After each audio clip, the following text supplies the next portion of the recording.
உங்களோட மொபைலுக்கு நைட் ஃபுல்லா சார்ஜ் போடுவீங்களா? நம்மள சில பேரு இந்த மொபைல நைட்ல சார்ஜ் போடுறத ஒரு பழக்கமா வச்சிருப்போம். நைட் ஃபுல்லா சார்ஜ் போடும்போது நம்ம மொபைலோட பேட்டரி சீக்கிரம் போயிரும். மொபைலும் சீக்கிரமா போகுறதுக்கு உண்டான வாய்ப்பு இருக்கு அப்படின்னு சொல்றாங்க. ஆனா உண்மை என்ன அப்படின்னா, நம்மளோட மொபைல் ஆகட்டும், சார்ஜர் ஆகட்டும், இப்ப வர லேட்டஸ்ட் டெக்னாலஜி படி ஓவர் சார்ஜிங் அல்லது ஹீட் சார்ஜ் எல்லாம் பாத்தீங்கன்னா அவாய்ட் பண்ணிரும். நீங்க சார்ஜ்ல போட்டிருக்கீங்க அப்படின்னா, அது ஒரு 100% மேல வந்துருச்சு அப்படின்னா ஆட்டோமேட்டிக்கா அது கட் ஆஃப் ஆயிரும்.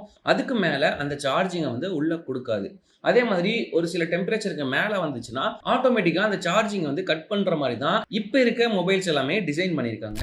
இன்னமும் நம்மளுக்கு பயமா இருந்துச்சு அப்படின்னா இந்த மாதிரி ஸ்மார்ட் பிளக்க நம்ம யூஸ் பண்ணலாம். இந்த ஸ்மார்ட் பிளக் எதுக்கு யூஸ் ஆகுது அப்படின்னா, நம்ம ஒரு 1 ஹவர் அல்லது 2 ஹவர் இல்ல 4 ஹவர் எந்த அளவுக்கு நம்ம சார்ஜ் பண்ணணும்னு நினைக்கிறோமோ அந்த அளவுக்கு டைமரை செட் பண்ணிட்டு அதுக்கு மேல நம்ம சார்ஜரை வச்சிட்டோம் அப்படின்னா அந்த 1 ஹவர் 2 ஹவருக்கு அப்புறம் அதுல வர வோல்டேஜ் கட் ஆயிடும். நீங்க ஞாபகம் வச்சு அதை சுவிட்ச் ஆஃப் பண்ணணும் அப்படிங்கிற அவசியமும் இருக்காது. இந்த ப்ராடக்ட்டோட லிங்க் கொடுக்குறேன். உங்களுக்கு வேணும்னா வாங்கிக்கோங்க. இது போல உங்களுக்கு வேற என்ன வேணும் அப்படின்னு நினைக்கிறீங்களோ அந்த கமெண்ட்ல சொல்லுங்க.